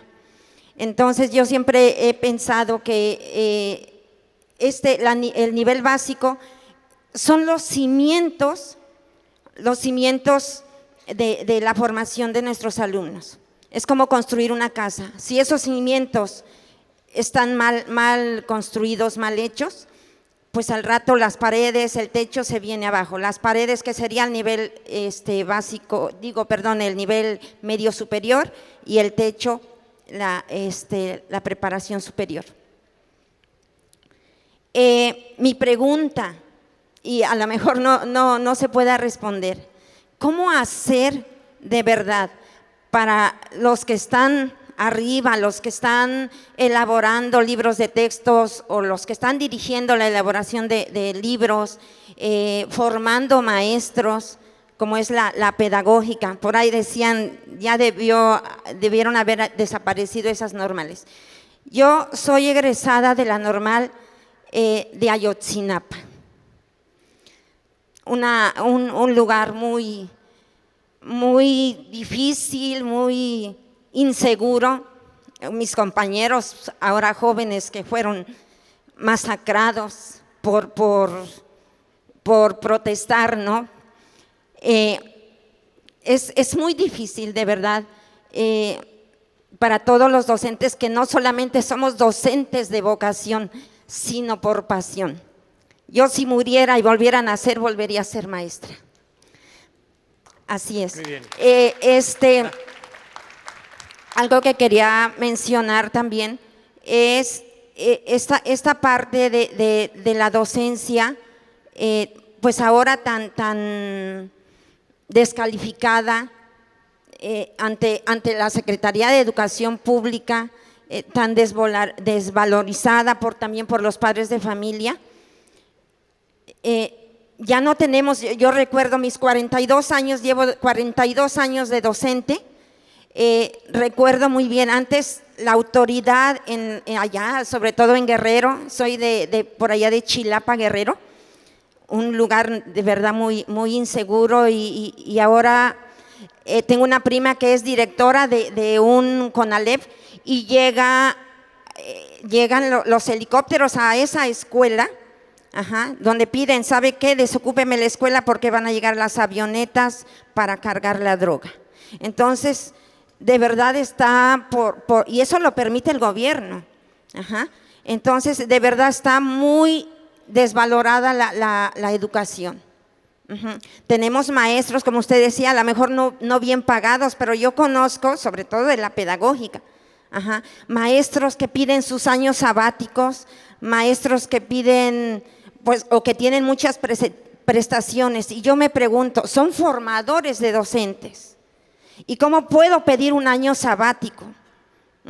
Un año sabático donde me estén pagando y no esté cumpliendo con mi función. Entonces, mi pregunta es, ¿cómo poder llegar a esas mentes o a esas personas que tienen la responsabilidad de la educación en México? Muy bien. Gracias. Muchas gracias. Vamos aquí con el doctor Bello Nachón, y después tenemos espacio para otra pregunta. Vamos nada más claro, concreto. Claro, gracias, muchas gracias. Nos queda. Muy breve, muy breve. Muchas gracias por su participación. De veras coincido que está genial. Hace más o menos un año, en una aplicación que se llama Clubhouse, que se usa mucho en iPhone, yo empecé a escuchar sobre educación, y ahí llega gente de todo el mundo, se usa en iPhone. Y después Twitter sacó otra aplicación que se llama Space. Entonces yo me puse a abrir unos Space sobre educación, y empezó a llegar gente mexicana que está en Estados Unidos, mexicanos que están en Finlandia, etc. Y nos pusimos a hablar de educación. Y empezamos a dialogar sobre qué debemos de hacer, ¿no? Y surgió esta idea, y yo lo único que quiero es preguntarles qué opinan de esta idea. Hace mucho tiempo nos dimos cuenta que la democracia en nuestro país es importante. Entonces le quitamos el instituto que rige las elecciones a la Secretaría de Gobernación y creamos el IFE, Instituto Federal Electoral, que hoy se llama INE. Hoy la democracia es ciudadana. Los ciudadanos hacemos la democracia en nuestro país, porque es muy importante que la democracia esté ciudadanizada. ¿No sería tiempo de que para que la educación sea transeccional y realmente hagamos un cambio, se lo quitemos al gobierno y ciudadanicemos y creemos el Instituto Nacional de Educación con ciudadanos mexicanos que se aseguren de que haya un plan transeccional, obviamente con recursos del gobierno y obviamente revisado y atendido, igual que el IFE o el INE ve la democracia, que hubiese un instituto que viese la educación. Es una idea, ¿y qué opinan sobre esta idea? Muchas gracias. Perfecto. Muy bien. Pasamos a otra pregunta, aquí, acá. Adelante, maestra. Bueno, trataré de ser breve. De antemano agradeciendo al Sistema Bayodil en general por esta invitación. Comento, soy supervisora de preescolar de Durango. Lo comento precisamente porque por dicha situación pues tengo escuelas tanto públicas como privadas. Entonces, como decían los doctores, pues yo puedo ver esas diferencias y también similitudes, ¿verdad? En los privados, pues la otra vez comentaba en uno de ellos, porque es muy dado a que ellos sí trabajan un poquito más la lectoescritura, ¿verdad? Y comentaba yo, cuando entran a primaria, ¿qué es lo que pasa? Cuando entra un niño que no estuvo aquí con ustedes, que estuvo en alguna pública.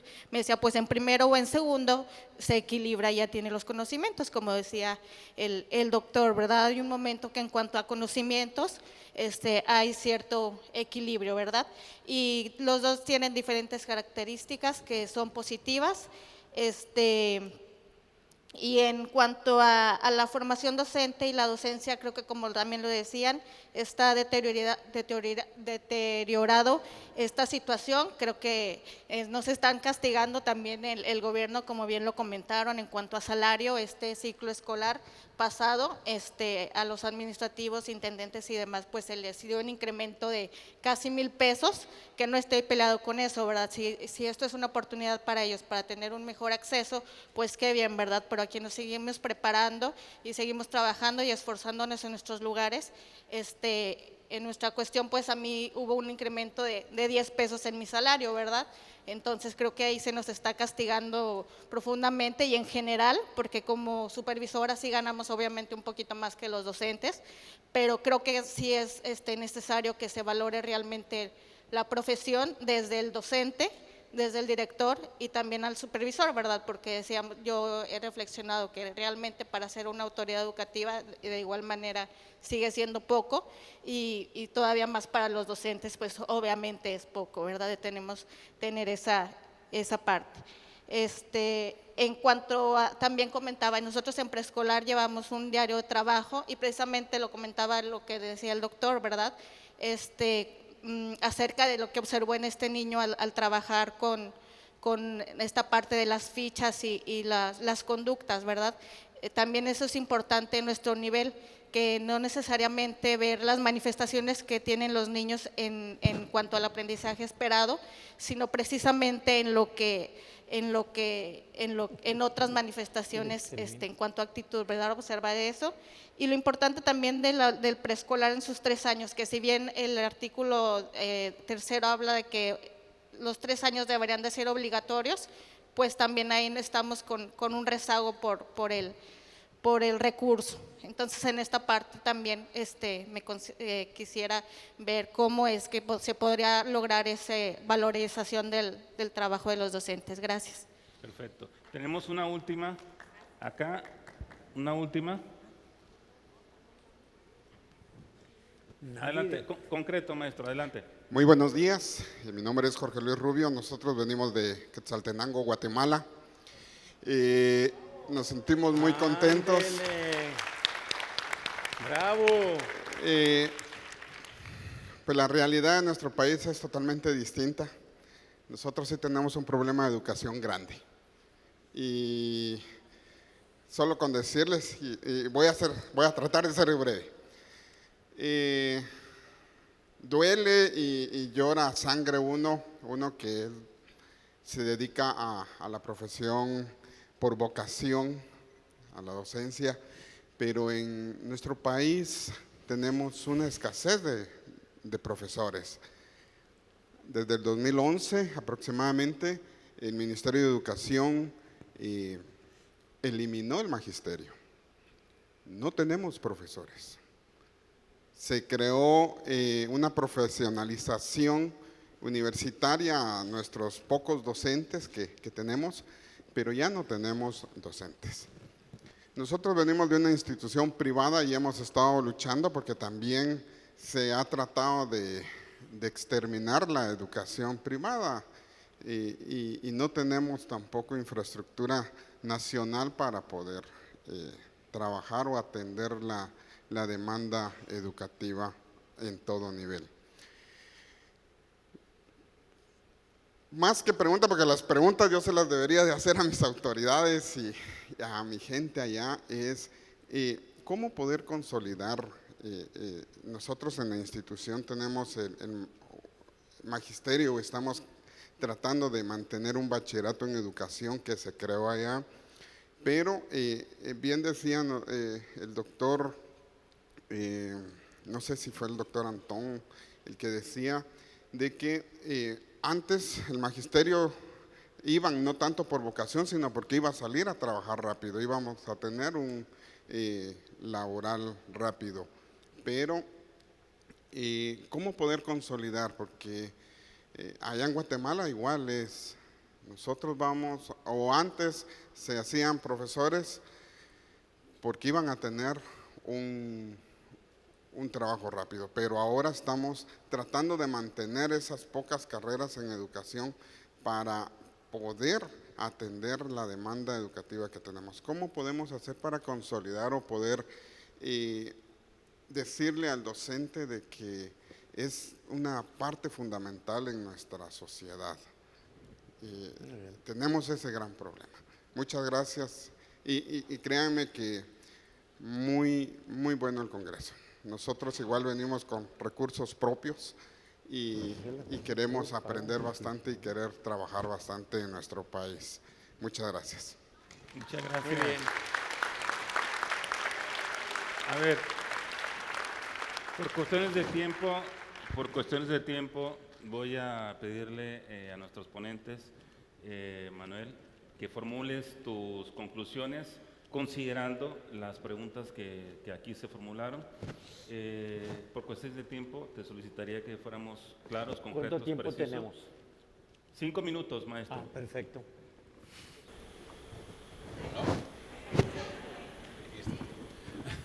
Es que dijo José Ángel no para dar la... Para ponerle ánimo al moderador. A ver, concluir es difícil porque creo que lo que se hace en situaciones así es abrir, ¿no? Abrir líneas para pensar. La idea de, digamos, si la democracia es importante y se quita gobernación, la organización de las elecciones para pasarlo a un instituto ciudadano, que es la propuesta del doctor, se podría hacer en educación una organización, digamos, equivalente al INE, al IFE anterior, para poder hacer algo transeccional. Yo no estoy seguro que, dada la constitución que ahora se tiene en el país, pueda aplicar el Estado de la responsabilidad expresa que no ocurría en las elecciones, ¿no? De encargarse de la educación, incluso de autorizar a particulares a realizar, ¿no? Lo que no quiere decir que no se requiera una entidad ciudadanizada, digamos, o sea, no gubernamental, vamos a llamarle así, que pudiese tener un poder fuerte. En la propuesta al final yo decía, de la plática, yo decía, bueno, ¿por qué no, para lograr una de estas reformas en serio, pues necesitaríamos que fuese transeccional, usted señaló, pero también necesitaríamos que hubiese la solicitud a un grupo de personas de indudable calidad moral que pusieran un horizonte y que ese no hubiera posibilidad de moverlo. Me parece que va a ser más una cuestión de correlación de fuerzas políticas que una posibilidad de quitar esa facultad del Estado. Es lo que me parece, ¿no? Pero de todos modos hay que pensar, muy interesante. Quisiera llamar la atención a que en casi todos los países está, bueno, que yo he leído de los finlandeses, etcétera, están convencidos de lo que no pasa entre el primero y el tercer año de vida compromete muchísimo la educabilidad. Creo que México requeriría pensar qué está haciendo en la educación inicial. Es muy desigual la infancia. Hay infancias llenas de estímulos, hay infancias llenas de actividades y hay infancias repletas de trabajo o hay infancias repletas de hambre. Pero sobre todo ajenas a el trabajo intelectual, artístico, etcétera, ¿no? Si las neurociencias tienen un debate entre si las conexiones finales que no están hechas al nacer, más o menos al tercer año se cierran y son importantísimas, u otras que opinan que la plasticidad del cerebro es muchísimo más grande y se puede lograr posteriormente. Es un debate.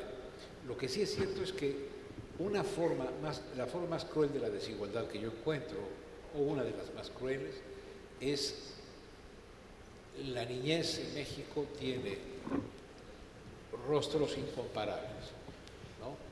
Una niñez llena de estímulos, de impulsos, de creatividad, de formas de coordinación, de coordinación fina, de música, etcétera, que pueden dar los sectores medios, altos y altos, y una infancia con muy poco estímulo para ello, que creo que luego tiene consecuencias en el futuro. Y yo quisiera hacer, curiosamente, una defensa de la nueva escuela mexicana. Me parece que la nueva escuela mexicana, si uno ve los documentos, etcétera, a ver, ¿quién está en contra de una escuela que no fomente el racismo? Todos estamos de acuerdo que no se fomente el racismo, que no se fomente el clasismo, que haya equidad de género, que haya participación de los estudiantes, de los padres de familia, que los profesores hagan codiseño de los proyectos, que se aprenda por proyectos y no por disciplinas aisladas.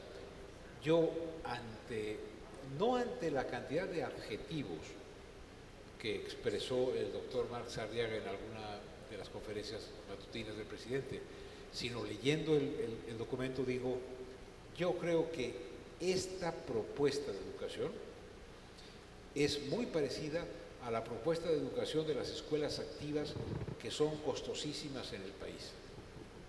Que un gobierno diga, vamos a hacer equivalencias públicas, gratuitas y laicas, no me parece equivocado.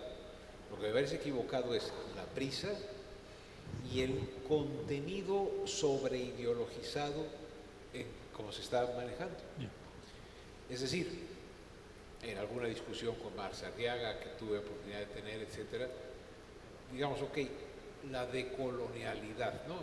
Que nos colonizaron no solamente materialmente, sino también intelectualmente, y el rescate de otros saberes. Yo creo que el rescate de otros saberes es indispensable, pero no la idolatría a otros saberes y la condena a los saberes occidentales, entre ellos la ciencia. Me parece que el asunto no está mal concebido, lo que está es pésimamente comunicado y extraordinariamente mal procesado. Pero en comparación con la propuesta de Nuño, en comparación con la propuesta de Calderón, en comparación con la propuesta de Fox, en comparación con la propuesta de Zedillo y de Salinas, esta es una propuesta que busca un cambio en el horizonte educativo. Y eso hay que reconocerlo. Y hay que pelear porque si se va a hacer, se haga bien. Pero escatimar que hay una, por ejemplo, el codiseño de los libros. Los libros no están saliendo bonitos. Ok, exijamos un codiseño.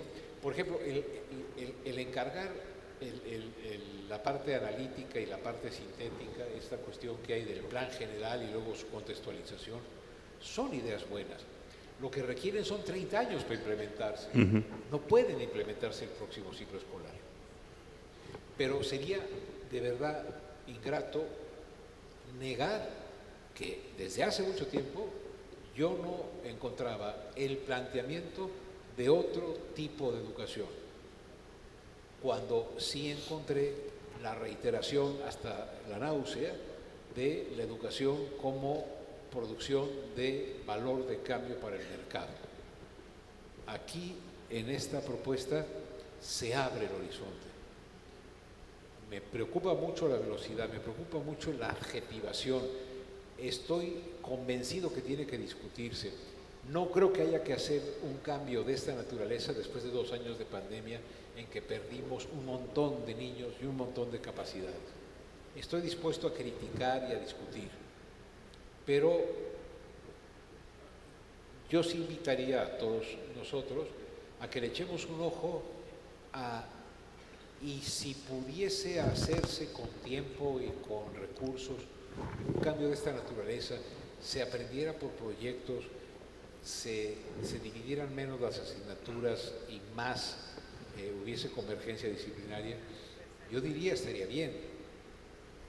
Cuando veo los libros y veo que primero le piden al niño que haga cosas que no están bien hechas ni para multiplicar, digo, la prisa está condenando esta que podría ser una buena idea a quizás un fracaso por la celeridad y sobre todo por un sentido apostólico casi utopista, en el que quien coordina esto, que es el doctor Arriaga, está convencido que es, digamos, el nuevo Bartolomé de las Casas, si me explico, en el mejor sentido de la palabra. No, México tiene el magisterio, no en nosotros los que somos de las universidades, no. México tiene en el magisterio muchísimas personas que podrían estar diciendo cómo hacer eso, ¿no? Y está encontrando a un profeta. Y ese profeta es un profeta incendiario al que si tú le dices, oiga, y no sería esto bueno, y la descalificación es inmediata. Lo cual es lo peor, lo más deseducativo que hay. Pero yo diría bienvenida la posibilidad de discutirlo, y si por discutirlo nos va mal, hay que discutirlo más. Muchas gracias, Manuel. Adelante, maestro. Muy bien. Yo podría decir para facilitar y terminar que estoy totalmente de acuerdo contigo, pero faltaría algo. No, algo que quiero decir. Miren, yo vine muy preparado para responder las preguntas que nos habían asignado originalmente. Se las voy a responder rápidamente porque además hace mucho tiempo que revisamos todos los que estamos en educación, encuestas, trabajos. La primera, ¿qué es mejor, la escuela privada o la escuela pública? Son igualmente efectivas cuando reúnen las condiciones suficientes para hacerlo. Infraestructura, profesores, materiales didácticos, todo lo demás. Pero ya sabemos que hay un contexto desigual que explica que por razones que le demos importancia más a los conocimientos y a los aprendizajes, las privadas pueden ser mejores. Número 1. La segunda, la formación de docentes. Creo que ya lo decíamos, en la medida en que seleccionemos bien los profesores, les paguemos mejor, tengamos criterios de mayor profesionalización, pues obviamente que tendremos una buena formación de profesores. La pedagógica, como lo dijimos ambos, fue un esfuerzo pensado para ese propósito, pero intervinieron fuerzas muy contrarias que limitaron muchísimo el proyecto. Y la tercera, ¿cuáles son los cambios que se requieren para la educación del futuro?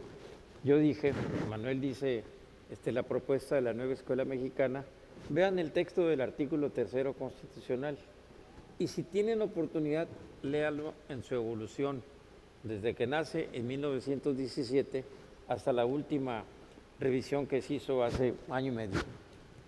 Y van a encontrar eso, van a encontrar los valores, van a encontrar la formación, muchas cosas.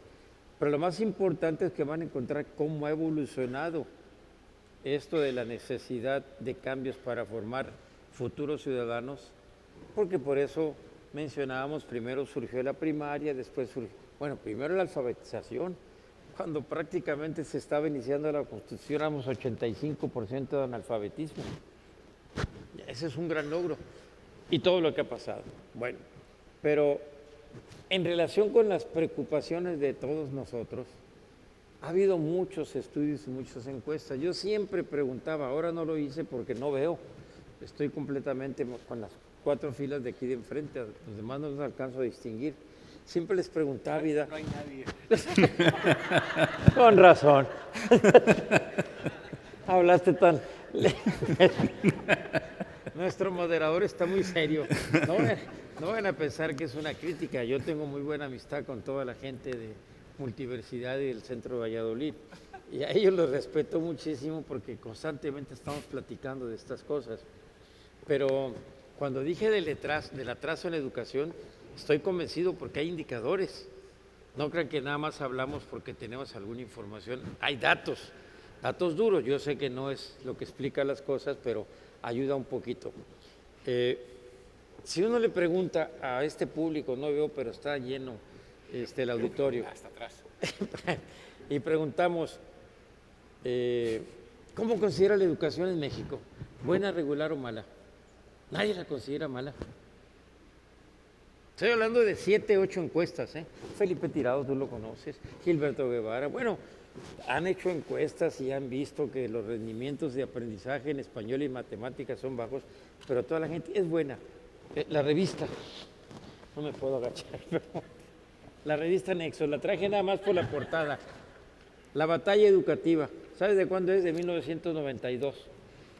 Esa batalla es la que hablaba hace rato precisamente nuestro moderador, a quien le agradezco mucho las atenciones por haber aceptado las interrupciones. Pero como está, hay montones. Y la revista Este País, pueden ver todas las encuestas que hay. ¿Qué opina de educación? Buena, regular, mala. Regular, buena. Desde 1982, que me acuerdo que se hizo la primera por el Consejo Nacional Técnico de la Educación. Y era una encuesta bastante bien hecha.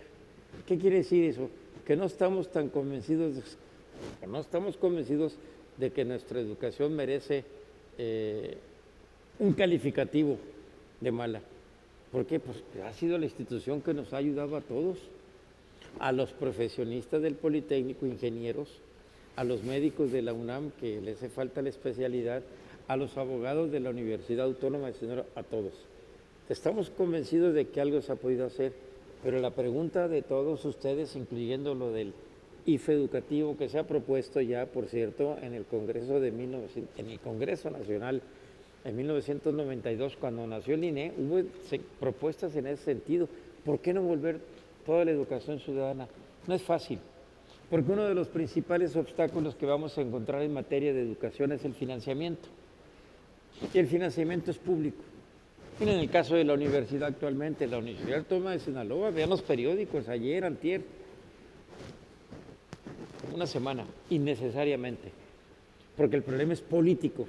Bueno, esa es otra de las razones, porque cuando uno examina la educación, es una política social, sí es cierto que tiene que estar de alguna manera involucrada, pero también hay un elemento político, y el Congreso, y los gobiernos estatales, y los sectores empresarial y obrero, todo lo que existe, todos participan. En la Secretaría de Educación Pública, por experiencia propia, no porque alguien me lo haya dicho, lo haya aprendido, se reciben propuestas de los organismos empresariales sobre cómo debe modificarse la enseñanza de la historia y el currículum. No de ahorita, cuando el conflicto de los 60, cuando el conflicto de los 70, de los 80. Entonces, ese contexto es muy complicado. Por eso la dificultad del IFE, especialmente por el financiamiento. Y con respecto a qué es lo que se puede hacer para formar a los nuevos profesores, hay que pelear. Yo no lo dije, lo dijo Manuel. Hay que luchar, hay que seguir adelante. ¿Es cierto? No dejarse. ¿Cómo es posible que permitamos que se sigan manejando las plazas del sistema educativo. No crean que lo estoy diciendo yo, está en los periódicos. Acaban de suspender provisionalmente de sus servicios a cerca de 15 funcionarios que estaban involucrados en la venta de plazas. Aquí en el estado de Sinaloa. Vayan ustedes a Puebla, vayan a Durango, vayan a cada uno de los estados o a las entidades federativas para que se den cuenta que el problema sigue siendo el mismo. Y ya les dije, aquí lo dijo el Bester hace como 10 años, en un congreso en el Teatro Ángela Peralta. ¿Por qué? Porque se involucró la formación de los profesores con la participación sindical y resulta que ahora tiene más presencia el sindicato que la propia Secretaría en el manejo de los asuntos de la educación. De modo que yo quisiera terminar diciéndoles que agradezco mucho la invitación del Sistema Valladolid para participar en esta muy importante mesa redonda. Casi escuché los puntos más importantes de la presentación de Manuel, por eso no me extrañó nada de lo que iba a decir. Repitió lo mismo. No es cierto, Manuel. No escuché más que el final, hombre. Pero sí dije lo mismo. bueno, entonces había algo de cierto. Pero miren, no vayan a pensar que porque somos amigos, están ustedes ante una de las eminencias en el campo de la educación, que ha mantenido un espíritu crítico durante muchos años. Yo lo considero como el mejor sociólogo. Cuando les dije a mis compañeros, qué bueno que venga Manuel y qué bueno que nos tocó este diálogo, porque podríamos seguir toda la tarde. Pero, como dice el presidente, ya es hora de irnos a desayunar cuando no quiere resolver ningún problema. Muchas gracias. Oigan,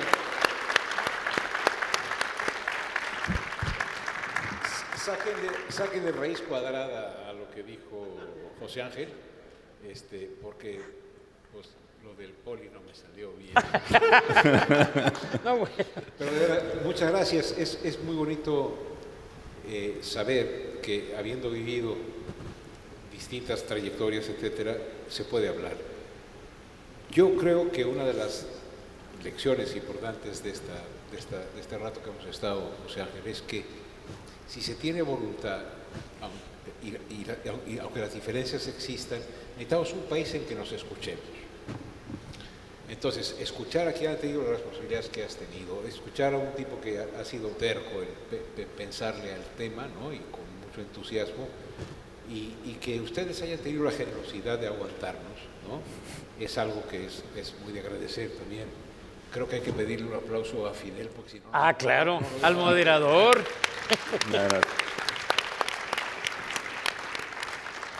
No, y de verdad agradecerles que hayan estado el día de hoy con nosotros.